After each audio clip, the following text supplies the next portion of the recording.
বিসমিল্লাহির রহমানির রাহিম।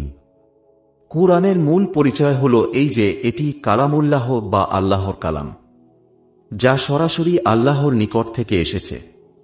সৃষ্টিজগত দুনিয়াবি চোখে কখনোই তা সৃষ্টিকর্তা আল্লাহকে দেখতে পাবে না, তবে তাঁর কালাম দেখে, পড়ে, শুনে ও বুঝে হেদায়াত লাভ করতে পারবে। কুরআনের ভাব ও ভাষা, এর প্রতিটি বর্ণ, শব্দ ও বাক্য আল্লাহর। জিব্রাইল ছিলেন বাহক এবং রাসূল সাল্লাল্লাহু আলাইহি ওয়াসাল্লাম ছিলেন এর প্রচারক ও ব্যাখ্যাতা। কুরআন লোহে মাহফুজে সুরক্ষিত ফলকে লিপিবদ্ধ ছিল। সেখান থেকে আল্লাহর হুকুমে ক্রমে ক্রমে নাজিল হয়েছে আলে ইমরান। শেষ নবী মুহাম্মদ সাল্লাল্লাহু আলাইহি ওয়াসাল্লাম এর আগমনের পর বিগত সকল নবীর নবুয়াত শেষ হয়ে গিয়েছে এবং কুরআন অবতরণের পর বিগত সকল ইলাহি কিতাবের হুকুম রহিত হয়ে গেছে। ঈসা আলাইহিস সালাম সহ বিগত সকল নবী শেষ নবী মুহাম্মদ সাল্লাল্লাহু আলাইহি ওয়াসাল্লাম এর আগমনের সুসংবাদ দিয়ে গেছেন এবং তারা শেষ নবীর আমল পেলে তাঁকে সর্বান্তকরণে সাহায্য করবেন বলে আল্লাহর নিকটে অঙ্গীকারাবদ্ধ হয়েছিলেন। এমনকি তাওরাত ও ইনজিলে সর্বশেষ উম্মি নবীর আগমনের সুসংবাদ লিপিবদ্ধ ছিল। সে হিসাবে মুহাম্মদ সাল্লাল্লাহু আলাইহি ওয়াসাল্লাম কেবল আখেরি জামানার নবী নন, বরং তিনি ছিলেন বিগত সকল নবীর নবী। অনুরূপভাবে তাঁর আনীত কিতাব ও শরিয়াত বিগত সকল কিতাব ও শরিয়াতের সত্যায়নকারী এবং পূর্ণতা দানকারী। অতএব কুরআন বর্তমান পৃথিবীর একমাত্র ইলাহি কিতাব এবং সকল মানুষের জন্য একমাত্র পথপ্রদর্শক ইলাহি গ্রন্থ। এর সর্বাধিক প্রসিদ্ধ নাম হল কুরআন, যার অর্থ পরিপূর্ণ, যেমন বলা হয় হাউজ কানায় কানায় পূর্ণ হয়েছে। সমস্ত জ্ঞানের ভাণ্ডার পূর্ণভাবে সঞ্চিত হওয়ার কারণে কালামুল্লাহকে কুরআন বলা হয়েছে। আল্লাহ বলেন, তোমার প্রভুর কালাম সত্য ও ন্যায় দ্বারা পূর্ণ। অর্থাৎ কুরআনের প্রতিটি কথাই সত্য এবং প্রতিটি বিধানই ন্যায় ও ইনসাফপূর্ণ। এই কিতাবে কোনরূপ ত্রুটি বা সন্দেহ নেই। কুরআন ব্যতীত পৃথিবীতে এমন কোন ধর্মগ্রন্থ নেই যা তার শুরুতেই নিজেকে সন্দেহমুক্ত বলে ঘোষণা করেছে। কুরআন তার অবতরণকাল থেকে এযাবৎ একইভাবে অপরিবর্তিত অবস্থায় রয়েছে। ১৫০০ বছর পূর্বে যে কুরআন পাঠ করা হতো, এখনও সেই কুরআনই পাঠ করা হয়, যার একটি শব্দ ও বর্ণ পরিবর্তিত হয়নি বা মুছে যায়নি। অথচ তাওরাত, জবুর, ইনজিল প্রভৃতির মূল গ্রন্থের অস্তিত্বও দুনিয়াতে নেই। যে রাতে নুজুলে কুরআনের সূচনা হয়, সে রাতে একজনই মাত্র শ্রোতা ছিলেন সৌভাগ্যবতী নারী হযরত খাদিজাতুল কুবরা রাদিয়াল্লাহু আনহা। অথচ সেই কুরআন ক্রমে বিশ্বময় ছড়িয়ে পড়ে। আজ পৃথিবীর প্রান্তে প্রান্তে কোটি কোটি মানব সন্তান ৫ ওয়াক্ত সালাতে ও সালাতের বাইরে কুরআনের কিছু না কিছু অংশ হরহামেশা পাঠ করে থাকে। কুরআন বর্তমান বিশ্বের সর্বাধিক পঠিত গ্রন্থ হিসাবে সমাদৃত। এক পরিসংখ্যানে দেখা গেছে যে সূরা ফাতিহা প্রতিদিন যতবার পাঠ করা হয়, বিশ্বের কোনো ভাষার কোনো পাঠ্যাংশের সেই সৌভাগ্য আজ পর্যন্ত হয়নি। অনেক খ্রিস্টান দার্শনিকের মতে ২০৫০ সালের মধ্যেই ইসলাম বিশ্বের বৃহত্তম ধর্ম হিসাবে আত্মপ্রকাশ করবে। কুরআনই যে তার প্রধান কারণ তা বলাই বাহুল্য। যে আরবি ভাষাতে কুরআন নাজিল হয়েছে, সেই ভাষাতেই কুরআন সর্বত্র পঠিত হয়। খ্রিস্টানরা বাইবেলের কথিত অনুবাদ পাঠ করে থাকে, তাও পাঠকারীর সংখ্যা অতি নগণ্য। যে কারণে বিশিষ্ট ইভানজেলিস্ট জর্জ গ্যালাতের মতে আমেরিকানরা হল বাইবেল অন্ধ জাতি, দৈনিক আমার দেশ। অর্থাৎ আসল বাইবেল সম্পর্কে তারা অন্ধ, যা কখনোই তারা দেখেনি। বস্তুত তাওরাত, জবুর, ইনজিল প্রভৃতি ইলাহি গ্রন্থ যে ভাষায় নাজিল হয়েছিল, সেই ভাষা বা বর্ণমালা, এমনকি বেদ, জিন্দাবেস্তা প্রভৃতির ভাষা ও বর্ণমালা এবং সেসবের ভাষাভাষী কোনো মানুষের অস্তিত্ব বর্তমান পৃথিবীতে নেই। পক্ষান্তরে আরবি ভাষাভাষী মানুষের সংখ্যা পৃথিবীতে কোটি কোটি এবং তা ক্রমবর্ধমান। আরবি বর্তমানে জাতিসংঘের ৬ষ্ঠ আন্তর্জাতিক ভাষা হিসাবে বর্ণিত। উল্লেখ্য যে হিব্রু যা তাওরাতের ভাষা ছিল, খালেদি যা মসীহ ঈসার ভাষা ছিল, দুররাই যা জিন্দাবিস্তার ভাষা ছিল, সংস্কৃত যা বেদের ভাষা ছিল, তা পৃথিবীর কোনো দেশ এমনকি কোনো জেলা বা মহল্লাতেও জনগণের মুখের ভাষা হিসাবে এখন চালু নেই। আল্লাহর পক্ষ থেকেই ওইসব ভাষা উঠিয়ে নেওয়া হয়েছে। কিন্তু রেখে দেওয়া হয়েছে আরবি ভাষাকে, যা কুরআন হাদিসের স্বার্থে কিয়ামত পর্যন্ত জীবন্ত থাকবে। উল্লেখ্য যে বাইবেলের যে নতুন নিয়ম নিউ টেস্টামেন্ট পাওয়া যায় তাতে লেখা আছে মূল গ্রিক থেকে অনুদিত, যা অনুমোদিত ভাষান্তর হিসাবে পরিচিত। এতে বোঝা যায় যে বাইবেলের আরও ভার্সন আছে, যা কোনো কারণবশত অনুমোদিত হয়নি। দ্বিতীয়ত, বর্তমান বাইবেল গ্রিক ভাষা থেকে অনুদিত। কিন্তু প্রশ্ন হল, ঈসা আলাইহিস সালাম তো গ্রিসের বাসিন্দা ছিলেন না, তার মাতৃভাষাও গ্রিক ছিল না। তিনি ফিলিস্তিনে জন্মগ্রহণ করেন ও নিজ এলাকায় প্রচলিত খালেদি ভাষায় ৩ বছর ধর্ম প্রচার করেন। তাহলে ইনজিলের মূল ভাষা গ্রিক হল কিভাবে? আধুনিক সেকুলারিজমের কুপ্রভাব কুরআনের প্রতি মানুষের তীব্র আকর্ষণ বিন্দুমাত্র কমাতে পারেনি। কেন না কুরআনের ভাষা সরাসরি আল্লাহর ভাষা। এটি হল জান্নাতের ভাষা।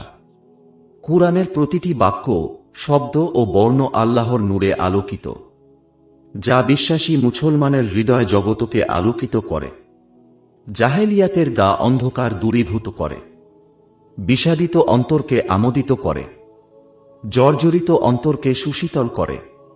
মুমিনের হৃদয়ে কুরআনের প্রভাব তাই অতুলনীয় ও অনির্বচনীয়, যার প্রতি হরফে মুসলমান কমপক্ষে 10টি করে নেকি পায়, যা তার পরকালকে সমৃদ্ধ করে। কুরআন একমাত্র ইলাহি গ্রন্থ যার হেফাজতের দায়িত্ব স্বয়ং আল্লাহ নিয়েছেন। তিনি বলেন, আমি কুরআন নাজিল করেছি এবং আমি এর হেফাজতকারী। তিনি বলেন, এর সংরক্ষণ ও পঠন পাঠন আমাদেরই দায়িত্বে। সুতরাং যখন আমি তা জিব্রাইলের মাধ্যমে পাঠ করাই, তখন তুমি সেই পাঠের অনুসরণ করো। অতঃপর এর ব্যাখ্যা করা হাদিস আমাদেরই দায়িত্বে। অতএব আল্লাহ কেবল কুরআন ও হাদিসের হেফাজতের দায়িত্ব নিয়েছেন, তাই তা কিয়ামত অবধি টিকে থাকবে। কিন্তু অন্যান্য এলাহি গ্রন্থের দায়িত্ব আল্লাহ নেননি, তাই সেসব হারিয়ে গেছে এবং যেতে বাধ্য। কুরআন যারা মানেন এবং যারা মানেন না, সকলে কুরআনের বিভিন্ন মুখী হেদায়াত থেকেই আলো নিয়েছেন। বরং আধুনিক জ্ঞান বিজ্ঞানের মূল উৎসই হল কুরআন। অন্য কোনো ধর্মগ্রন্থের এই বৈশিষ্ট্যও নেই। বিজ্ঞানীদের মতে কুরআনের প্রতি 11টি আয়াত বিজ্ঞান বহন করে। এর দ্বারা তারা হয়তো কেবল বস্তুগত বিজ্ঞান সমূহের হিসাব করেছেন, কিন্তু এছাড়াও সেখানে রয়েছে সমাজ বিজ্ঞান, অধ্যাত্ম বিজ্ঞান, ভাষা বিজ্ঞান, সমর বিজ্ঞান, ভূতত্ত্ব ও নভোবিজ্ঞান প্রভৃতি। তাছাড়া রয়েছে জীবনের বিভিন্ন শাখা ও প্রশাখাগত বিষয়ক বিজ্ঞান। সে হিসাবে কুরআনের প্রতিটি আয়াতেই বিজ্ঞান বহন করে। কুরআনী বিজ্ঞানের চর্চা করেই মুসলমানেরা কয়েক শতাব্দীব্যাপী বিশ্ববিজ্ঞানের অগ্রনায়ক ছিল। অতঃপর বাগদাদ ও স্পেনের রাজনৈতিক পতনের ফলে বিজ্ঞানেরও পতন ঘটে এবং তাদেরই রেখে যাওয়া বিজ্ঞানের অনুসরণ করে বস্তুবাদী ইউরোপ আজ ক্রমে মুসলমানদের শূন্য স্থান পূরণ করে চলেছে। মনুষ্য বিজ্ঞানের উৎস হল অনুমিতি, যা যে কোনো সময় ভুল প্রমাণিত হয়। যেমন বিজ্ঞানীরা বলেন, বিজ্ঞান আমাদেরকে কেবল আংশিক সত্যের সন্ধান দেয়। তারা স্রেফ অনুমানের ভিত্তিতে কাজ শুরু করে থাকেন। তারা বলেন, আমরা কতিপয় বাহ্য প্রকাশকে দেখি মাত্র, মূল বস্তুকে দেখি না। যেমন ধোঁয়া দেখে মানুষ আগুনের সন্ধানে ছুটে থাকে। কিন্তু কুরআন বিজ্ঞানের উৎস হল আল্লাহর ওহী, যেখানে ভুলের কোনো অবকাশ নেই। যেমন আল্লাহ বলেন, সম্মুখ থেকে বা পিছন থেকে এর মধ্যে মিথ্যার কোনো প্রবেশাধিকার নেই। এটি ক্রমান্বয়ে অবতীর্ণ হয়েছে প্রজ্ঞাময় ও প্রশংসিত সত্তার পক্ষ হতে। আজকের যে সব বৈজ্ঞানিক আবিষ্কার আমরা দেখছি তার প্রায় সবেরই উৎস রয়েছে কুরআনে, যা সর্বপ্রথম উচ্চারিত হয়েছিল 1400 বছর পূর্বে একজন মরুচারী নিরক্ষর নবীর মুখ দিয়ে, যা ছিল আল্লাহর কালাম। উদাহরণস্বরূপ, এক জগত সৃষ্টির বৈজ্ঞানিক তথ্য হিসাবে বলা হয়, কোটি কোটি বছর পূর্বে বিশ্বজগৎ একটি অখণ্ড জড়বস্তু রূপে বিদ্যমান ছিল। পরে তার কেন্দ্রে একটি মহাবিস্ফোরণ ঘটে, যাকে বিগ ব্যাং বলা হয়। সেই মহাবিস্ফোরণের ফলে আমাদের সৌরজগৎ, ছায়াপথ, তারকারাজি ইত্যাদি সৃষ্টি হল এবং বিনা বাধায় সর্বত্র সন্তরণ করে চলল। অথচ কুরআন বহু পূর্বেই এ তথ্য প্রদান করেছে। আল্লাহ বলেন, অবিশ্বাসীরা কি দেখে না যে আকাশমণ্ডলী ও পৃথিবী পরস্পরে মিলিত ছিল? অতঃপর আমরা উভয়কে পৃথক করে দিলাম। প্রশ্ন হল, বিস্ফোরণ ঘটালো কে? সেখানে প্রাণের সঞ্চার হল কিভাবে? অতঃপর বিশাল সৃষ্টিসমূহ অস্তিত্বে আনল কে? যদি কেউ বলে যে প্রেস মেশিনে বিস্ফোরণ ঘটেছে এবং তা ধ্বংস হয়ে টুকরা টুকরা হয়ে গেছে, অতঃপর সেখানে তৈরি হয়েছে বড় বড় গবেষণা গ্রন্থ, এ কথা কেউ বিশ্বাস করবে কি? 2. প্রাণের উৎস কি?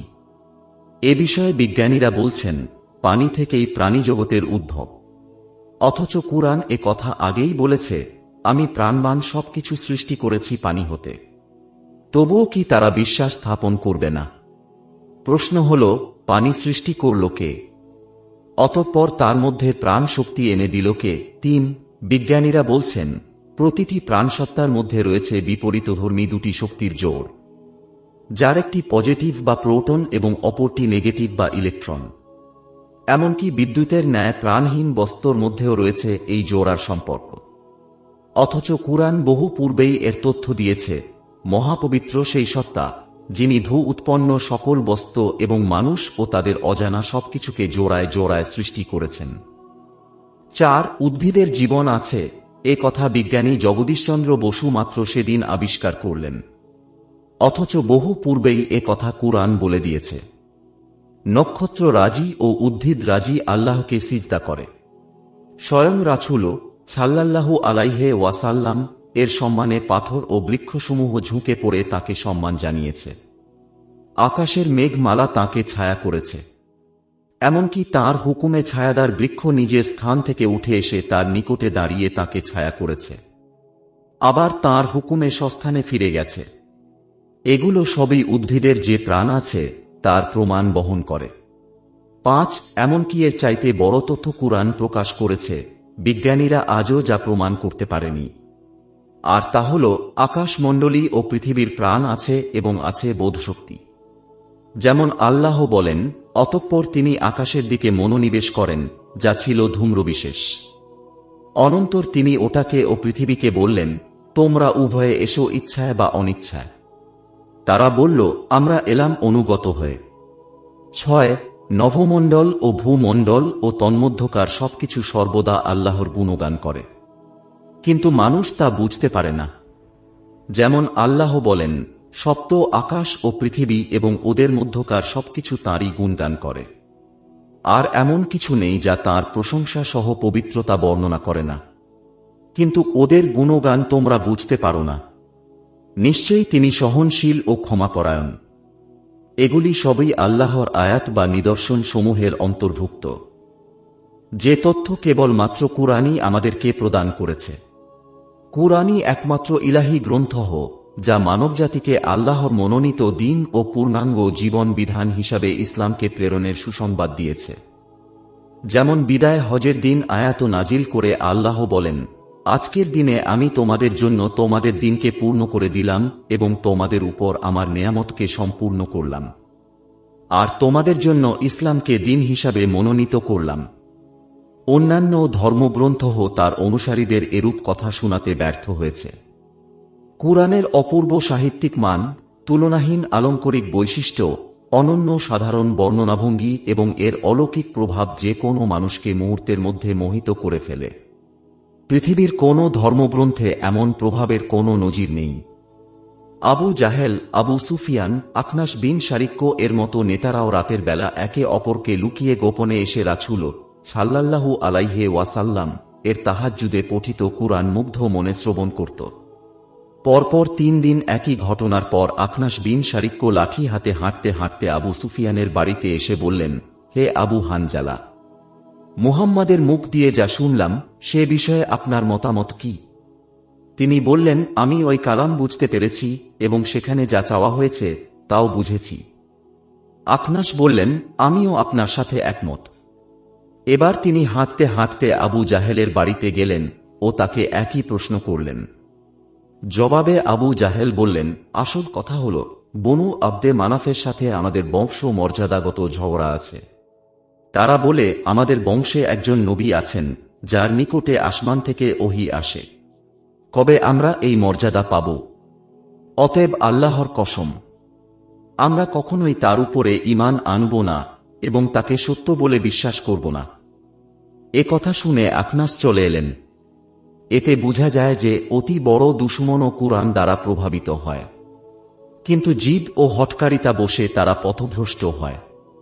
প্রসিদ্ধ কুরাইশ নেতা উতবা বিন রাবিয়াহ একদিন আবু জাহল ও অন্য নেতাদের পরামর্শ মতে রাসূল সাল্লাল্লাহু আলাইহি ওয়াসাল্লাম এর কাছে এলেন। ইনি একই সাথে জাদুবিদ্যা, ভবিষ্যদ্বাণী ও কবিতায় পারদর্শী ছিলেন। তিনি এসে রাসূল সাল্লাল্লাহু আলাইহি ওয়াসাল্লাম এর অনেক প্রশংসা করলেন। অতঃপর তাকে তাওহীদ প্রচার বন্ধের বিনিময়ে নেতৃত্ব, 10 জন সুন্দরী স্ত্রী ও বিপুল ধন সম্পদ দানের লোভনীয় প্রস্তাব দিলেন। রাসূল সাল্লাল্লাহু আলাইহি ওয়াসাল্লাম সবকিছু শোনার পর তাকে সূরা হামিম সাজদাহ 1 হতে 13 আয়াত পর্যন্ত শুনালেন। এ সময় উতবা আত্মীয়তার দোহাই দিয়ে তার মুখে হাত দিয়ে কুরআন পাঠ বন্ধ করতে বললেন। ফিরে আসার পর তিনি নেতাদের কাছে বলেন, আল্লাহর কসম, আমি এমন কথা শুনেছি যা আমার দুটি কান কখনো শুনেনি। আল্লাহর কসম, এটি জাদু নয়, এটি কবিতা নয়, এটি কোনো ভবিষ্যৎ কথন নয়। হে কুরাইশগণ, তোমরা আমার কথা শুনো। তোমরা এ মানুষটিকে ছেড়ে দাও। যদি তিনি আরবদের উপর বিজয়ী হন, তাহলে তার রাজত্ব তোমাদের রাজত্ব, তার সম্মান তোমাদের সম্মান, তার মাধ্যমে তোমরা হবে সৌভাগ্যবান। তোমরা জানো মুহাম্মদ কখনো মিথ্যা বলেন না। আমি ভয় পাচ্ছি তোমাদের উপর আল্লাহর গজব নাজিল না হয়। জবাবে আবু জাহল বলল, আল্লাহর কসম, আপনাকে সে তার কথা দিয়ে জাদু করেছে।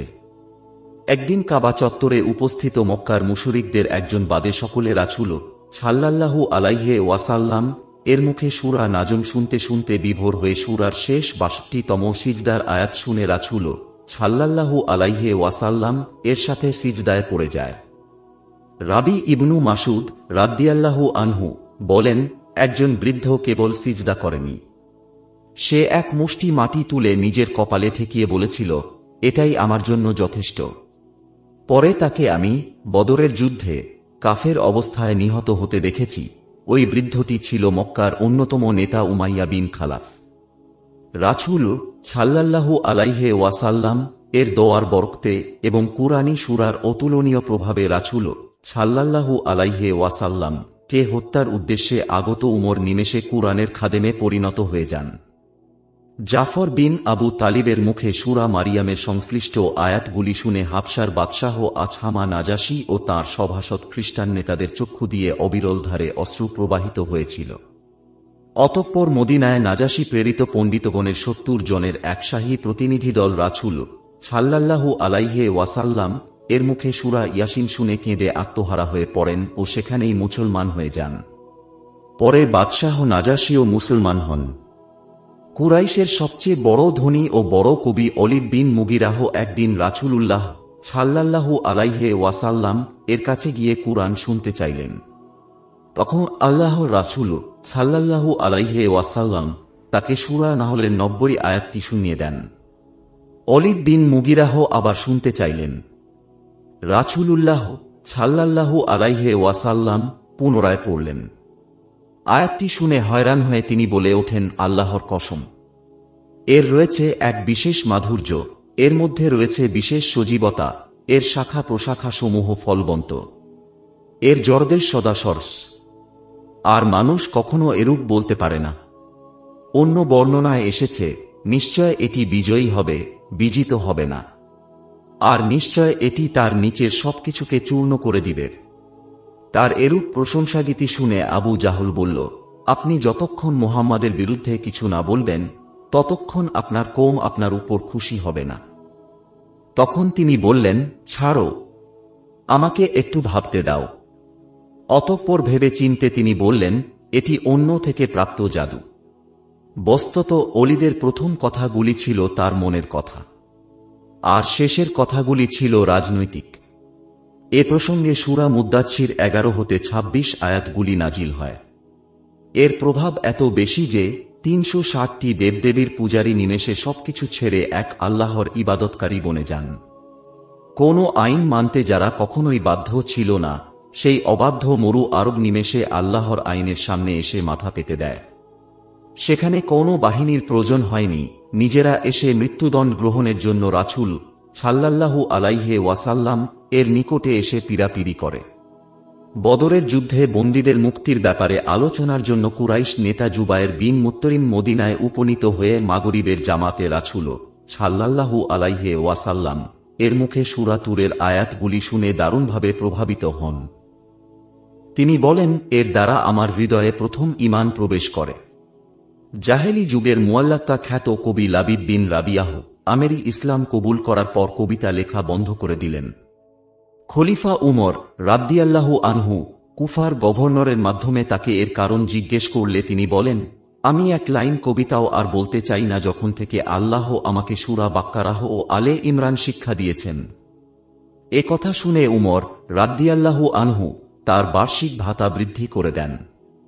আবু তালহা আনসারী যখন কুরআনের আয়াত তোমরা কখনই কল্যাণ লাভ করতে পারবে না যতক্ষণ না তোমাদের প্রিয় বস্তু তোমরা দান করবে শোনার পর রাসূল সাল্লাল্লাহু আলাইহি ওয়াসাল্লাম এর দরবারে এসে নিজের সর্বাপেক্ষা মূল্যবান খেজুর বাগিচাটি আল্লাহর রাহে দান করে দিলেন। অতঃপর রাসূল সাল্লাল্লাহু আলাইহি ওয়াসাল্লাম এর হুকুমে উক্ত বাগিচা আবু তালহার নিকটাত্মীয় এবং চাচাতো ভাইদের মধ্যে বণ্টন করে দেওয়া হল। শায়খ আব্দুল কাহির জুরজানি বলেন, আরবরা কুরআনের সর্বোচ্চ আলংকরিক বৈশিষ্ট্য ছাড়াও তারা এর গভীর তাৎপর্যপূর্ণ আয়াতসমূহের কারণে প্রভাবান্বিত হয়েছিল। যেমন সম পরিমাণ শাস্তি দানের মধ্যে তোমাদের জীবন নিহিত রয়েছে হে জ্ঞানীগণ, যাতে তোমরা সতর্ক হতে পারো সূরা বাকরাহ। তাওরাত, জবুর, ইনজিল প্রভৃতি কিতাবের আহ্বান ছিল কেবল বনু ইসরাইল গোত্রের প্রতি, কিন্তু কুরআনের আহ্বান জিন ইনসান তথা সকল সৃষ্টিজগতের প্রতি। আল্লাহ বলেন, এটা তো উপদেশ ও প্রকাশ্য কুরআন, যাতে তিনি সতর্ক করেন জীবিতদেরকে এবং যাতে অবিশ্বাসীদের বিরুদ্ধে অভিযোগ প্রতিষ্ঠিত হয়। তাওরাতে রয়েছে আকবার ও আহকাম, জবুরে কেবল প্রার্থনা, ইনজিলে রয়েছে দৃষ্টান্ত এবং কিছু আহকাম ও উপদেশ।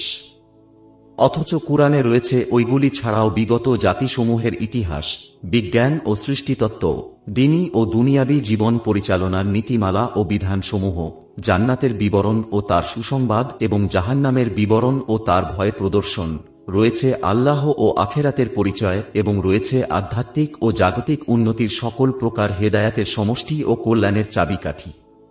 আল্লাহ বলেন, তারা কেন কুরআন নিয়ে গবেষণা করে না? যদি ওটা আল্লাহ ব্যতীত অন্য কারো নিকট থেকে আসত তাহলে ওরা তাতে অনেক গরমিল দেখতে পেত। কুরআনই একমাত্র গ্রন্থ যা শুরুতেই নিজেকে সকল প্রকার ত্রুটি ও সন্দেহমুক্ত বলে ঘোষণা করেছে।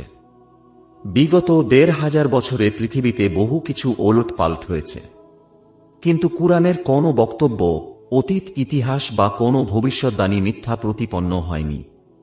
যেমন এক পারসিকরা রোমকদের উপর বিজয়ী হল। রোম সম্রাট হেরাক্লিয়াস সিরিয়া ছেড়ে রাজধানী কনস্টান্টিনোপলে যেতে বাধ্য হলেন। এতে মক্কার মুশরিকরা খুশি হল, কেন না পারসিকরা অগ্নি উপাসক ও মূর্তি পূজারী ছিল। পক্ষান্তরে মুসলমানেরা এতে দুঃখিত হল, কেন না রোম করা ছিল আহলে কিতাব। বিষয়টি আবু বকর রাদিয়াল্লাহু আনহু রাসূল সাল্লাল্লাহু আলাইহি ওয়াসাল্লাম কে বললেন। জবাবে তিনি বললেন, রোম করা সত্তর বিজয়ী হবে। এ বিষয়ে সূরা রুম 1-6 আয়াত নাজিল হল। এর বিরুদ্ধে কাফের নেতা উবাই বিন খালাফ আবু বকর রাদিয়াল্লাহু আনহু এর সঙ্গে 100 উটের বাজি ধরলেন। দেখা গেল 9 বছর পর বদর যুদ্ধের দিন রোমকরা বিজয়ী হল। এভাবে কুরআনের ভবিষ্যদ্বাণী কার্যকর হল। তাতে বহু লোক মুসলমান হয়ে গেল। 2 অতীত ইতিহাস হিসাবে কৌমে ছামুদের ধ্বংসস্থল সৌদি আরবের হিজর এলাকা, যা এখন মাদায়েনে সালেহ নামে পরিচিত। সমতল ভূমিতে বিশালকায় অট্টালিকা নির্মাণ ছাড়াও পর্বতগাত্র খোদাই করে তারা উন্নত মানের প্রকোষ্ঠসমূহ তৈরি করত। এগুলির গায়ে ইরামি ও ছামুদি বর্ণমালার শিলালিপি আজও অক্ষত অবস্থায় রয়েছে। 2008 সালে ইউনেস্কো এ স্থানটিকে বিশ্ব ঐতিহ্য হিসাবে ঘোষণা করেছে। নবম হিজরিতে তাবুক অভিযানে যাওয়ার পথে মুসলিম বাহিনী এখানে অবতরণ করলে রাসূলুল্লাহ সাল্লাল্লাহু আলাইহি ওয়াসাল্লাম তাদেরকে সেখানে প্রবেশ করতে নিষেধ করে বলেন, তোমরা ওই অভিশপ্ত এলাকায় প্রবেশ করো না ক্রন্দনরত অবস্থায় ব্যতীত, নইলে তোমাদের উপর ওই গজব আসতে পারে যা তাদের উপর এসেছিল। 3. লুতের কওমের ধ্বংসের ঘটনা, যা কুরআনে বিধৃত হয়েছে। বর্তমান ফিলিস্তিন ও জর্ডান নদীর মধ্যবর্তী মৃত সাগর, যার বাস্তব প্রমাণ বহন করছে। 4. মুছার বিরুদ্ধে ফেরাউনের সাগর ডুবির পর তার লাশ অক্ষত থাকবে বলে কুরআন যে ঘোষণা দিয়েছিল, তার মমিকৃত লাশ 1907 সালে সিনাই উপদ্বীপের পশ্চিম তীরে জাবালে ফেরাউন নামক পাহাড় থেকে উদ্ধার হওয়ার পর এখন তা দিবালোকের ন্যায় সত্যে পরিণত হয়েছে, যা এখন কায়রোতে পিরামিডে রক্ষিত আছে। এটি কুরআনের অকাট্য ও অভ্রান্ত সত্য হওয়ার জ্বলন্ত প্রমাণ বহন করে। বিজ্ঞান ও দর্শনের বহু তত্ত্ব ও তথ্য যুগে যুগে পরিবর্তিত হয়েছে, কিন্তু কুরআনের কোনো তত্ত্ব ও তথ্যের মধ্যে বৈপরীত্য খুঁজে পাওয়া যায়নি। কুরআনের শত্রুরা শত চেষ্টা করেও এ ব্যাপারে ব্যর্থ হয়েছে। যেমন 1. সূর্য ঘোরে না পৃথিবী ঘোরে, এ নিয়ে বিজ্ঞানীদের মধ্যে একসময় ছিল বিস্তর মতভেদ। খ্রিস্টপূর্ব 6ষ্ঠ শতাব্দীতে গ্রিক বিজ্ঞানী পিথাগোরাস বলেন, পৃথিবী ঘোরে, সূর্য স্থির। তার প্রায় 700 বছর পর মিশরীয় বিজ্ঞানী টলেমি বলেন, সূর্য ঘোরে, পৃথিবী স্থির। তার প্রায় 1400 বছর পর পোলিশ বিজ্ঞানী কোপার্নিকাস বলেন, টলেমির ধারণা ভুল, বরং পৃথিবী ঘোরে, সূর্য স্থির। কিন্তু এখন সবাই বলছেন, আকাশে সবকিছুই ঘোরে। অথচ আজ থেকে প্রায় 1500 বছর পূর্বে খ্রিস্টীয় 7ম শতাব্দীতে কুরআন ঘোষণা করেছে, নভমণ্ডলে যা কিছু আছে সবই সন্তরণশীল। সমাজ বিজ্ঞানীদের অনেকে বলেন, নারী ও পুরুষ সব ক্ষেত্রে সমান। এজন্য চলছে বিশ্বব্যাপী অনেক রাজনৈতিক হইচই। অথচ জীব বিজ্ঞান বলছে নারী ও পুরুষের মধ্যে আদপেই কোনো সমতা নেই। দুটি সম্পূর্ণ বিপরীতধর্মী সত্তা, উভয়ের ইচ্ছা আকাঙ্ক্ষা কর্মক্ষেত্র সবই পৃথক। কুরআন বহু পূর্বেই এ সত্য বর্ণনা করেছে, যা নিতান্তই বাস্তব ও বিজ্ঞানসম্মত। কার্ল মার্কস তার গতিতত্ত্ব বলে পরিচিত বিপ্লবের দর্শনে বলেছেন, সদা গতিশীল প্রাকৃতিক বিধান সামাজিক ক্ষেত্রে পরিবর্তন ঘটায়, যার ফলে মানব জীবনেও বিপ্লব ও পরিবর্তন অনিবার্য হয়ে থাকে। এ দর্শন প্রচারের সাথে সাথে তিনি দুনিয়ার মজদুর এক হো বলে ডাক দিলেন, যা ছিল তার দর্শনের সাথে সাংঘর্ষিক। কেন না সামাজিক বিপ্লব যদি ঐতিহাসিক কার্যকারণের অনিবার্য পরিণতি হয়, তাহলে সেজন্য রাজনৈতিক সংগ্রামের প্রয়োজন হবে কেন? আর রাজনৈতিক সংগ্রামের ফলেই যদি বিপ্লব আনতে হয়, তাহলে ঐতিহাসিক কার্যকারণের অনিবার্য দর্শন নিতান্তই অমূলক গণ্য হয়। অথচ কুরআন বহু পূর্বেই মানুষকে কর্মদর্শন প্রদান করে বলেছে, আল্লাহ কোনো জাতির অবস্থার পরিবর্তন করেন না যে পর্যন্ত না তারা তাদের নিজেদের অবস্থা পরিবর্তন করে। এভাবে কুরআন প্রদত্ত দর্শনের সাথে বিভিন্ন দার্শনিক মতবাদের তুলনামূলক আলোচনা করলে বৈপরীত্য ও স্ববিরোধিতার প্রচুর দৃষ্টান্ত পাওয়া যাবে। অথচ কুরআন এসব থেকে মুক্ত। অতএব যুগে যুগে বিজ্ঞান যত অগ্রগতি লাভ করবে, কুরআনের বিভিন্ন অলৌকিক বিষয়ে তেমনি মানুষের সামনে খুলে যাবে। তবে সাবধান থাকতে হবে, এর দ্বারা যেন কোনো ভ্রান্ত আকীদা জন্ম না নেয়। কেন না বিশুদ্ধ আকীদা কেবল সেটাই যা সাহাবায়ে কেরামের যুগে ছিল। তাদের যুগে যেটি দিন ছিল না, এখন সেটি দিন হিসাবে গৃহীত হবে না।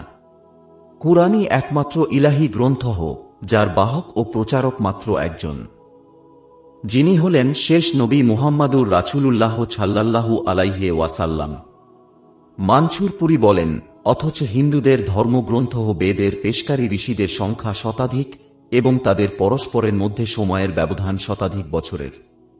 বাইবেলের অবস্থাও তথৈবচ।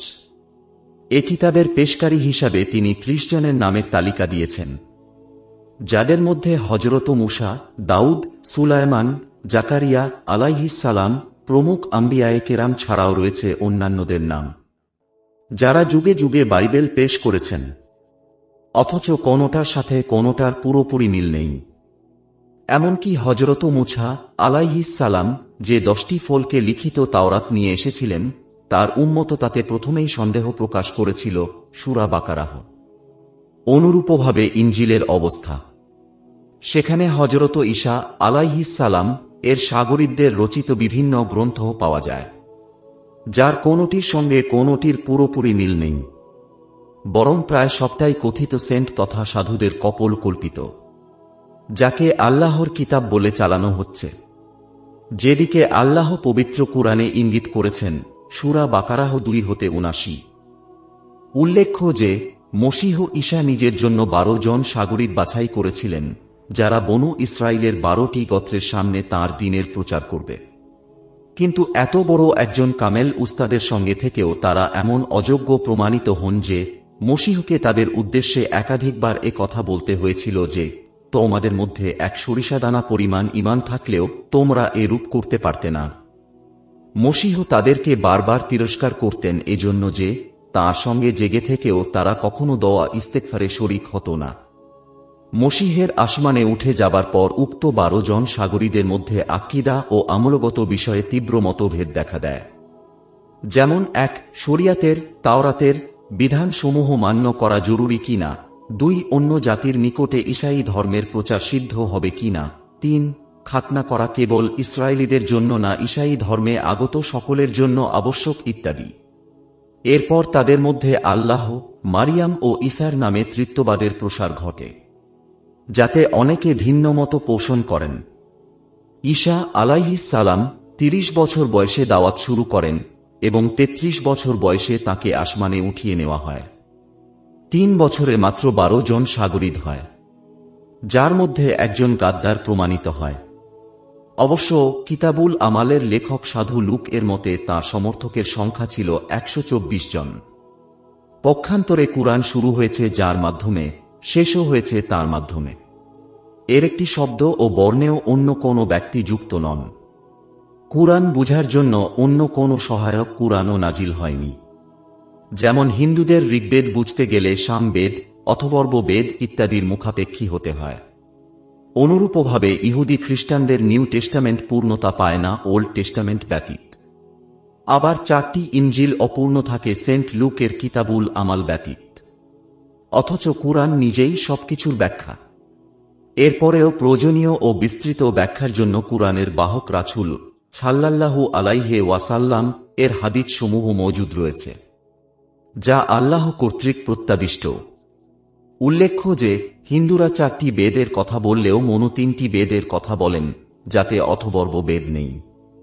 সংস্কৃতের কোনো প্রাচীন গ্রন্থে প্রায় 32টি বইয়ের উপরে বেদের নাম ব্যবহার করা হয়েছে। তাছাড়া সাধারণ হিন্দুরা বেদকে ঈশ্বরের বাণী মনে করলেও তাদের বহু বিদ্বান একে মানুষের কথা বলে থাকেন এবং প্রায় 2/3 লোক বর্তমান বেদকে আসল বেদ মনে করেন না। পক্ষান্তরে কুরআনের অনুসারী হন বা না হন, সকলেই কুরআনকে আল্লাহর কালাম এবং তাকে অবিকৃত বলে বিশ্বাস করে থাকেন। কুরআনের ভাষা অত্যন্ত উঁচুমানের এবং মার্জিত রুচি সম্পন্ন।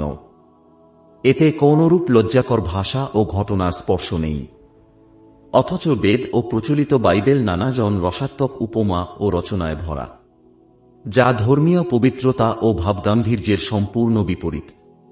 এর মৌলিক কারণ হল এই যে ওইসব গ্রন্থাবলীর রচয়িতা হল মানুষ, আর কুরআনের ভাষা হল সরাসরি আল্লাহর। তাই বান্দার ভাষা কখনোই আল্লাহর ভাষার ধারে কাছে যেতে পারে না। এজন্যই বলা হয়ে থাকে বাদশাহদের ভাষা হয় শাহী ভাষা। কুরআনের ভাষা তাই যাবতীয় মানবীয় দুর্বলতা ও আবিলতার ঊর্ধ্বে এক অতুলনীয় সৌকর্যমণ্ডিত ভাষা। সেই সাথে কুরআনের ভাষা অতুলনীয় এবং সর্বোচ্চ অলঙ্কার সমৃদ্ধ। কুরআন নাজিলের সময়কালের বরেণ্য আরবি কবিগণ যেমন কুরআনী বালাগাত, ফাসাহাত ও অলঙ্কারের কাছে অসহায় ছিলেন, আধুনিক যুগের কবি সাহিত্যিকগণ একইভাবে রয়েছেন অসহায়। মিসরের খ্যাতনামা মুফাসির তান্তাভি জাওহারি বলেন, 1932 সালের 13 জুন তারিখে মিশরীয় অধ্যাপক কামেল কিলানি আমাকে একটি বিস্ময়কর ঘটনা শুনিয়ে বলেন যে, আমার খ্যাতনামা আমেরিকান প্রাচ্যবিদ ফিনকেল একদিন আমাকে বলেন, কুরআনের মুজেজা হওয়ার ব্যাপারে তোমার রায় বর্ণনা করো। তখন আমি বললাম, তাহলে আসুন আমরা জাহান্নামের প্রশস্ততার ব্যাপারে অন্তত 20টি বাক্য তৈরি করি। অতঃপর আমরা উক্ত মর্মে বাক্যগুলি তৈরি করলাম। অতঃপর তিনি বললেন, কুরআন কি উক্ত মর্মে এর চাইতে উন্নত অলঙ্কার বিশিষ্ট কোনো বাক্য প্রয়োগ করতে পেরেছে? জবাবে আমি বললাম, আমরা কুরআনের সাহিত্যের কাছে শিশু মাত্র। শুনে তিনি হতবাক হয়ে বললেন, সেটা কি? আমি তখন সূরা কাফ এর 30 আয়াতটি পাঠ করলাম, যেদিন আমরা জাহান্নামকে বলবো, ভরে গেছে কি? সে বলবে, আরও আছে কি? আয়াতটি শুনে তিনি হতভম্ব হয়ে বললেন, তুমি সত্য বলেছ। হ্যাঁ, আমরা মনে করি এর পরবর্তী আয়াতে জান্নাতীদের পুরস্কার সম্পর্কে যে বর্ণনা এসেছে তা একইভাবে অনন্য ও অসাধারণ। যেমন বলা হয়েছে, সেখানে তারা যা চাইবে তাই পাবে এবং আমাদের কাছে রয়েছে আরও অধিক। অমনিভাবে জাহান্নামীদের শাস্তি সম্পর্কে আল্লাহ অন্যত্র বলেন, অতএব তোমরা স্বাদ আস্বাদন করো। এখন আমি তোমাদের কিছুই বৃদ্ধি করব না শাস্তি ব্যতীত। বস্তুত অল্প কথায় সুন্দরতম আঙ্গিকে এমন আকর্ষণীয় বাক্যশৈলী আল্লাহ ব্যতীত কারো পক্ষে সম্ভব নয়।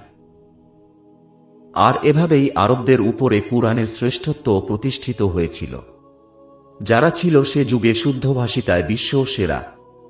সেজন্য তারা নিজেদেরকে আরব অর্থাৎ শুদ্ধভাষী বলত এবং অনারবদেরকে আজম অর্থাৎ বোবা বলে অভিহিত করত।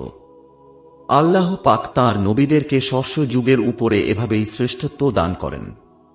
যেমন জাদুবিদ্যায় সেরা মিশরীয়দের পরাস্ত করার জন্য আল্লাহ নবী মুসাকে লাঠি ও প্রদীপ্ত হস্ততালুর মুজেজা দান করেন।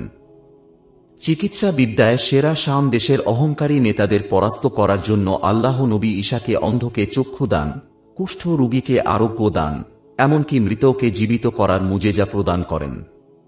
অনুরূপভাবে ভাষাগর্বী আরবদের কাছে শেষ নবীকে মুজেজা স্বরূপ অলঙ্কারময় কুরআন দান করেন, যার সামনে আরব পণ্ডিতেরা কুরআন নাজিলের যুগে ও পরে সর্বদা মাথা নোয়াতে বাধ্য হয়। কুরআনই একমাত্র ইলাহি গ্রন্থ যা তাওরাত ইত্যাদির ন্যায় ফলকে লিপিবদ্ধ আকারে দুনিয়াতে আসেনি, বরং সরাসরি উম্মি নবী মুহাম্মদ সাল্লাল্লাহু আলাইহি ওয়াসাল্লাম এর মুখ দিয়ে বেরিয়ে এসেছে। সাথে সাথে মুহাম্মদ সাল্লাল্লাহু আলাইহি ওয়াসাল্লাম একমাত্র নবী যিনি নিরক্ষর নবী হিসাবে অভিহিত হয়েছেন। কুরআন আল্লাহর কালাম হওয়ার এটাও একটি বড় প্রমাণ যে যার মুখ দিয়ে দুনিয়াবাসী বিজ্ঞানময় কুরআন শুনেছে তিনি নিজে ছিলেন উম্মি অর্থাৎ নিরক্ষর ব্যক্তি এবং মানুষ হয়েছিলেন নিরক্ষর সমাজে। এমনকি আল্লাহ বলেন, আর তুমি তো এর আগে কোনো বই পড়নি এবং সহস্তে কোনো লেখাও লেখনি যাতে বাতিলপন্থীরা সন্দেহ করতে পারে। তিনি অন্যত্র বলেন, তুমি জানতে না কিতাব কি বা ঈমান কি। তাই কুরআনের ভাষা ও বক্তব্য নিজের থেকে যোগ বিয়োগ করা সকল প্রকার সন্দেহের তিনি ঊর্ধ্বে ছিলেন। বস্তুত মুহাম্মদ সাল্লাল্লাহু আলাইহি ওয়াসাল্লাম ব্যতীত দুনিয়াতে এমন কোন নবী আসেননি যার পবিত্র জবান দিয়ে সরাসরি আল্লাহর কালাম বের হয়েছে। নিঃসন্দেহে এটি শেষ নবী মুহাম্মদ সাল্লাল্লাহু আলাইহি ওয়াসাল্লাম এর শ্রেষ্ঠত্বের একটি বড় দলিল ও একটি বড় মুজেজা। মানছুরপুরি বলেন, খ্রিস্টানদের সকলে এ বিষয়ে একমত যে তাদের 4টি ইনজিলের একটিও মসীহ ঈসার উপরে আল্লাহর পক্ষ হতে সরাসরি নাজিল হয়নি, বরং এগুলি শস্য লেখকদের দিকে সম্পর্কিত। উক্ত প্রসিদ্ধ 4টি ইনজিল হল মথি, মুরকুস, লুক এবং ইউহান্না। এগুলির পবিত্রতার পক্ষে খ্রিস্টানদের যুক্তি হল এই যে এগুলি পবিত্র রূহ মসীহ ঈসা আলাইহিস সালাম এর সাহায্য নিয়ে লেখা হয়েছে। তাদের এ দাবি যদি সত্য হয়ে থাকে তাহলে 4টি ইনজিলের পরস্পরের মধ্যে এত গরমিল কেন? যেগুলির বক্তব্যের মধ্যে সামঞ্জস্য বিধান করতে খ্রিস্টান পণ্ডিতগণ চূড়ান্তভাবে ব্যর্থ হয়েছেন। এমনকি আদম ক্লার্ক, নুরতিন ও হারুন প্রমুখ খ্রিস্টান বিদ্বানগণের সম্মিলিত সিদ্ধান্ত এই যে ইনজিলগুলির মধ্যে সামঞ্জস্য বিধানের কোনো সুযোগ নেই। পাদ্রি ফ্রেঞ্চ স্বীকার করেছেন যে ইনজিলগুলির মধ্যে ছোট বড় 30,000 ভুল রয়েছে। কথা হল 4টি ইনজিলের মিলিত পৃষ্ঠা সংখ্যা 100-এর বেশি হবে না, অথচ তার মধ্যেই যদি 30,000 ভুল থাকে তাহলে বিশুদ্ধ কতটুকু আছে? আর ওইসব বইয়ের গ্রহণযোগ্যতাই বা কি?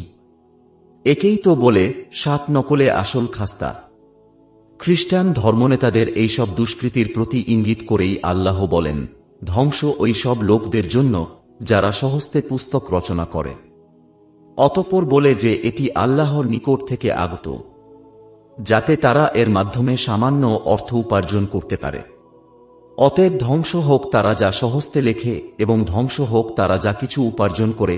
বাকারাহ 2:79। কুরআনই একমাত্র গ্রন্থ যা আল্লাহর কালাম হিসাবে কেবল নবী পর্যন্তই সীমাবদ্ধ থাকেনি, বরং উম্মতে মুহাম্মাদির সবাই তা পাঠ করে ধন্য হতে পারে। মানুষ দুনিয়াতে তার সৃষ্টিকর্তা আল্লাহকে দেখতে পাবে না ঠিকই, কিন্তু তাঁর কালাম পাঠ করে ও শ্রবণ করে এক অনির্বচনীয় ভাবানুভূতিতে ডুবে যেতে পারে। ঠিক যেমন পিতার রেখে যাওয়া হস্তলিখিত পত্র বা লেখনী পাঠ করে প্রিয় সন্তান তার হারানো পিতার মহান স্মৃতিতে ব্যাকুল হয়ে ওঠে। তাই কুরআনের পাঠক ও অনুসারী উম্মতে মুহাম্মাদীর চাইতে সৌভাগ্যবান জাতি পৃথিবীতে আর কেউ নেই। মুসা আলাইহিস সালাম এর সাথে আল্লাহ কথা বলেছিলেন ঠিকই, কিন্তু তাওরাত সে কথার সমষ্টি নয়। তাই বাইবেলের অনুসারীরা আল্লাহর সরাসরি কালাম থেকে বঞ্চিত। আর বর্তমান বাইবেল তো আদৌ প্রকৃত তাওরাত নয়। অন্যদিকে হিন্দুদের বেদ তো কেবল ব্রাহ্মণদেরই পাঠের অনুমতি রয়েছে, সাধারণ হিন্দুদের নেই। কুরআনই একমাত্র ইলাহি কিতাব যা মানুষের স্মৃতিতে সংরক্ষিত হয়েছে। কুরআনের পূর্বে কোনো এলাহি গ্রন্থ মুখস্থ করা হয়নি। কুরআন আল্লাহ কর্তৃক হেফাজতের এটি একটি বড় প্রমাণ। পৃথিবীর প্রান্তে প্রান্তে শহরে গ্রামে এমনকি নির্জন কারাকক্ষে বসে অগণিত মুসলমান কুরআনের হাফেজ হচ্ছে এবং এই সব হাফেজ কুরআনের মুখে সর্বদা কুরআন পঠিত হচ্ছে। অন্যেরা সবাই পুরা কুরআনের হাফেজ না হলেও এমন কোনো মুসলমান দুনিয়াতে খুঁজে পাওয়া দুষ্কর হবে যে কুরআনের কিছু অংশ তার মুখস্থ নেই। কুরআন এমনই এক গ্রন্থ যা সহজে মুখস্থ হয়ে যায়। একটু চেষ্টা করলেই তা মানুষের স্মৃতিতে গেঁথে যায়। মাতৃভাষা বাংলায় ১০০ পৃষ্ঠার একটা গদ্য বা পদ্যের বই হুবহু কেউ মুখস্থ করতে পারবে কিনা সন্দেহ। অথচ ৬০০ পৃষ্ঠার অধিক পুরো কুরআন মুখস্থকারী বাংলাভাষীর সংখ্যা নিঃসন্দেহে লাখ লাখ হবে। ইহুদি, নাছারা, ফার্সি, হিন্দু, বৌদ্ধ কেউ কি এ কথা দাবি করতে পারবে যে তাদের কেউ তাদের ধর্মগ্রন্থ আগাগোড়া মুখস্থ বলতে পারে? এ দাবি কেবল মুসলমানেরাই করতে পারে, আর কেউ নয়। বস্তুত কুরআনকে হেফাজতের জন্য প্রদত্ত আল্লাহর ওয়াদার এটাও একটি জ্বলন্ত প্রমাণ। কুরআন পৃথিবীর সর্বাধিক পঠিত ও প্রচারিত ইলাহি গ্রন্থ।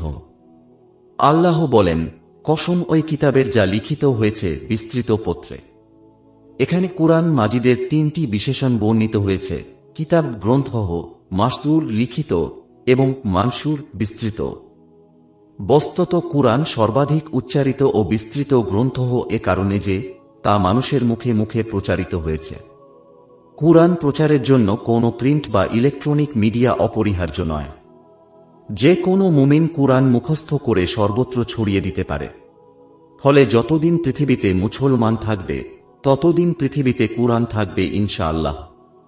কুরআন এমনই একটি গ্রন্থ যার প্রতিটি কথাই চূড়ান্ত সত্য ও ন্যায় দ্বারা পূর্ণ। পরিস্থিতির কারণে যে সত্যের কোনো পরিবর্তন হয় না। আল্লাহ বলেন, তোমার প্রভুর কালাম সত্য ও ন্যায় দ্বারা পূর্ণ। তাঁর কালামের পরিবর্তনকারী কেউ নেই। তিনি সর্বশ্রোতা ও সর্বজ্ঞ। মানুষ সাধারণত অধিকাংশের মতো অনুযায়ী চলে। তাই অধিকাংশের দোহাই দিয়ে মানুষ যেন সত্যকে এড়িয়ে না যায় সে বিষয়ে সাবধান করে পরের আয়াতেই আল্লাহ স্বীয় নবীকে বলেন, অতএব যদি তুমি জনপদের অধিকাংশ লোকের কথা মেনে চলো তাহলে ওরা তোমাকে আল্লাহর পথ থেকে বিচ্যুত করবে। তারা তো কেবল ধারণার অনুসরণ করে এবং তারা তো কেবল অনুমান ভিত্তিক কথা বলে। কুরআনের অন্যতম প্রধান বৈশিষ্ট্য এই যে এর কোনো আয়াত কোনো বিশেষ উপলক্ষে নাজিল হলেও তার অর্থ হয় ব্যাপক ও সর্বযুগীয়, যাতে সকল যুগের সকল মানুষ এর দ্বারা উদ্বুদ্ধ ও উপকৃত হয়। যেমন এক সূরা আলাক এর ৬ থেকে ১৯ আয়াত পর্যন্ত মক্কার মুশরিক নেতা আবু জাহল সম্পর্কে নাজিল হয়েছে, কিন্তু এর বক্তব্য সকল যুগের ইসলামদ্রোহী নেতাদের প্রতি প্রযোজ্য। অমনিভাবে ২ আব্দুল্লাহ ইবনে আব্বাস রাদিয়াল্লাহু আনহু বলেন, সূরা আহকাফ ১৫ আয়াতটি হযরত আবু বকর রাদিয়াল্লাহু আনহু সম্পর্কে নাজিল হয়, যেখানে আল্লাহ বলেন, অবশেষে যখন সে পূর্ণবয়স্ক হয় এবং ৪০ বছরে উপনীত হয় তখন সে বলে, হে আমার পালনকর্তা, তুমি আমাকে শক্তি দাও যাতে আমি তোমার নেয়ামতের শুকরিয়া আদায় করতে পারি যা তুমি আমাকে ও আমার পিতা মাতাকে দান করেছ এবং আমি তোমার পছন্দনীয় সৎকর্ম সমূহ করতে পারি। তুমি আমার জন্য আমার সন্তানদের মধ্যে কল্যাণ দান করো। আমি তোমার দিকে ফিরে গেলাম, তোবা করলাম এবং আমি তোমার আজ্ঞাবহদের অন্যতম। এই দোয়া কবুল করে আল্লাহ তাকে এমন তৌফিক দান করেন যে তাঁর ৪ পুরুষ অর্থাৎ তিনি নিজে, তাঁর পিতা মাতা, সন্তানাদি ও পৌত্রাদি ক্রমে সবাই মুসলমান হয়ে যান। সাহাবায়ে কেরামের মধ্যে কেবল আবু বকর রাদিয়াল্লাহু আনহু কেই আল্লাহ এই সৌভাগ্য দান করেন। কিন্তু আয়াতের উদ্দেশ্য হল সকল মুসলমানকে এই নির্দেশনা দেওয়া যে বয়স 40 বছর হয়ে গেলে তার মধ্যে পরকাল চিন্তা প্রবল হওয়া উচিত এবং বিগত গুনাহসমূহ হতে তওবা করা উচিত। আর সন্তান সন্ততিকে দিনদার ও সৎকর্মশীল করার জন্য সাধ্যমতো চেষ্টার সাথে সাথে আল্লাহর সাহায্য প্রার্থনা করা উচিত। নির্দিষ্ট ও ব্যাপক অর্থবোধক এই দ্বৈত ভাবধারা কুরআনী ভাষা ও বর্ণনাভঙ্গির এক অনন্য দিক, যা অন্য কোনো ধর্মগ্রন্থে নেই। কুরআনের অন্যতম বৈশিষ্ট্য হল এর মাঝানি নীতি, অর্থাৎ যেখানেই জান্নাতের সুসংবাদ, তারপরেই জাহান্নামের ভয় প্রদর্শন। যেমন আল্লাহ বলেন, যারা ঈমান আনে ও সৎকর্মসমূহ সম্পাদন করে তাদের জন্য তাদের কৃতকর্মের আপ্যায়ন স্বরূপ রয়েছে বসবাসের জান্নাত, আর যারা অবাধ্যতা করে তাদের ঠিকানা হল জাহান্নাম। যখনই তারা সেখান থেকে বের হতে চাইবে তখনই তাদেরকে সেখানে ফিরিয়ে দেওয়া হবে এবং বলা হবে, জাহান্নামের যে শাস্তিকে তোমরা মিথ্যা বলতে তার স্বাদ আস্বাদন করো। কুরআনের প্রায় প্রতি পৃষ্ঠায় এরূপ প্রমাণ মিলবে, যাতে পাঠকের মনে বারবার জান্নাত ও জাহান্নামের দোলা দেয়, যাতে তার মধ্যে জাহান্নাম থেকে বাঁচার আকুতি সৃষ্টি হয় ও জান্নাতের প্রতি আকাঙ্ক্ষা প্রবল হয়। এভাবে সে প্রকাশ্য ও গোপন সকল পাপ থেকে ফিরে আসতে উদ্বুদ্ধ হয়। কুরআনই একমাত্র গ্রন্থ যা পূর্ববর্তী সকল এলাহি কিতাবের সত্যায়ন করেছে এবং সেগুলির সুন্দর শিক্ষাসমূহের প্রশংসা করেছে। এজন্য কুরআনের একটি নাম হল পূর্ববর্তী কিতাবসমূহের সত্যায়নকারী। কুরআনই একমাত্র গ্রন্থ যা জিন ও ইনসান উভয় জাতিকে চ্যালেঞ্জ করেছে অনুরূপ একটি গ্রন্থ রচনার জন্য, এবং তারা যে ব্যর্থ হবে সে কথাও বলে দিয়েছে। আল্লাহ বলেন, তুমি বলে দাও, যদি মানুষ ও জিন জাতি একত্রিত হয়ে পরস্পরের সহযোগিতায় কুরআনের ন্যায় একটি কিতাব নিয়ে আসতে চায়, তবুও তারা তা পারবে না। এমনকি তারা অনুরূপ একটি সূরা বা 10টি আয়াত ও রচনা করতে পারবে না, অর্থাৎ একটিও নয়। এভাবে কুরআন মক্কায় মুশরিকদের 4 বার এবং মদিনায় ইহুদি নাছারাদের একবার চ্যালেঞ্জ করেছে, কিন্তু ওই চ্যালেঞ্জ গ্রহণের সাহস তখনও কারো হয়নি, আজও হয়নি, ভবিষ্যতেও হবে না। এটা কুরআনের জীবন্ত মুজেজা হওয়ার অন্যতম দলিল, যা পৃথিবীর সর্বযুগের সকল বিদ্বানকে পরাজিত করেছে ও তাদেরকে মাথা নত করতে বাধ্য করেছে। কুরআনই একমাত্র গ্রন্থ যা সর্বাবস্থায় বাতিল ও মিথ্যা হতে নিরাপদ। কুরআনের শত্রুরা এতে একটি বর্ণ ঢুকাতে পারেনি বা বের করতে পারেনি এবং পারবেও না কখনো। যেমন আল্লাহ বলেন, তার সম্মুখ দিয়ে বা পিছন দিয়ে কখনোই বাতিল প্রবেশ করে না। এটি প্রজ্ঞাময় ও মহাপ্রশংসিত সত্তার পক্ষ হতে অবতীর্ণ। তিনি বলেন, আমি সত্যসহ এ কুরআন নাজিল করেছি এবং সত্যসহ এটা নাজিল হয়েছে। আমি তেও আপনাকে শুধু সুসংবাদদাতা ও সতর্ককারী রূপে প্রেরণ করেছি। কুরআন থেকে মুখ ফিরিয়ে নেওয়াকেই উম্মতের অধঃপতনের কারণ বলে কিয়ামতের দিন আল্লাহর রাসূল সাল্লাল্লাহু আলাইহি ওয়াসাল্লাম স্বীয় পালনকর্তার নিকটে ওজর পেশ করে বলবেন, হে আমার পালনকর্তা, আমার কওম এই কুরআনকে পরিত্যাজ্য গণ্য করেছিল। অন্যদিকে জালেমদের কৈফিয়ত হবে আরও করুন। যেমন আল্লাহ বলেন, যেদিন জালেম নিজের দুহাত কামড়িয়ে বলবে, হায়, যদি আমি দুনিয়াতে রাসূলের সাথে সৎপথ অবলম্বন করতাম, হায়, যদি আমি অমুককে শয়তানকে বন্ধুরূপে গ্রহণ না করতাম, আমাকে তো সে বিভ্রান্ত করেছিল। আমার নিকটে উপদেশ কুরআন এসে যাবার পর বস্তুত শয়তান মানুষের জন্য মহাপ্রতারক।